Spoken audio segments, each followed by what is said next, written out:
It was a quiet evening in a riverside city. Street lamps glowed like small moons. Mira walked home from work with tired feet and a soft smile. She loved this time. Warm air, calm streets, and the sound of water. At the bridge, she stopped to watch paper lanterns floating slowly downstream. People wrote wishes on the lanterns. Mira read them with kind eyes. Health, peace, new start. She held her breath, then whispered, courage. A light rain began. Mira reached for her umbrella, but it was not there. Someone stood beside her and opened an umbrella over both of them.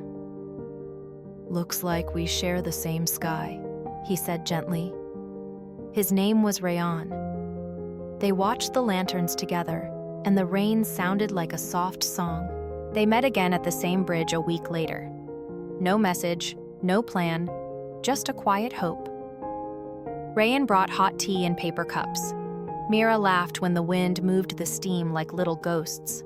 They talked about simple things, favorite streets, old songs, the best bakery near the train station. Mira said, I like honest places. Rayan nodded. And honest people. He showed her his sketchbook. City corners, roofs, hands, eyes. His lines were clean and brave. You draw how people feel, Mira said. You speak how places breathe, he answered. The sentence surprised them both. They looked at the river and let the silence be friendly. One rainy morning, everything went wrong. Mira's bus broke down. Her phone battery died. She ran to the station and watched the doors close. The train left without her. She sat on a bench, angry at the day. Then she heard a soft laugh. Rayan stood there with 2 coffees and a messy scarf. Missed mine too, he said. Maybe the city wants us to walk. They walked under one umbrella along the market street. Vendors cleaned their stalls. The road smelled like oranges and rain. Rayan told Mira about his mother's recipe for orange cake. Mira told Rayan about her grandmother's idea of love. 2 people who learned to be kind on difficult days. They reached the bridge without trying. The river moved like a slow heartbeat. For the first time, Mira felt the day choose them. Work grew heavy. Mira stayed late many nights. She wrote reports until the letters blurred. Rayan took a part-time job in another town. He said it was for a while, but a while felt like a thin promise. They met at the bridge before his first week away. The sky was gray. The wind was cold. I don't want a perfect story, Mira said. I want a real one that survives Mondays. Rayan looked at the river, then at her. I will come back every weekend, he said. But if I fail, if I am late, if I am tired, please remember this. I am trying. She nodded. They did not kiss. They did not say big words.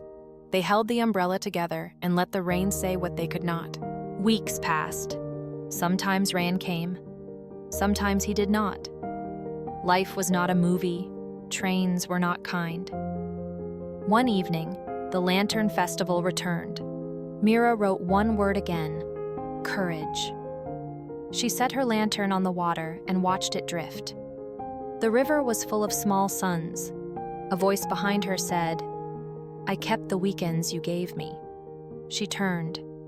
Rayan stood there, wet hair, warm eyes, suitcase in hand. I asked for fewer hours. I chose this city. I chose this bridge. I choose you. Mira laughed and cried at the same time. Are you sure? She asked. I am not made of perfect days. He smiled. Me neither. But I am made of real ones. They placed a lantern together and held the same handle. It floated forward, steady and bright. Above them, the lamps glowed, the river whispered, and the city finally felt like a promise kept.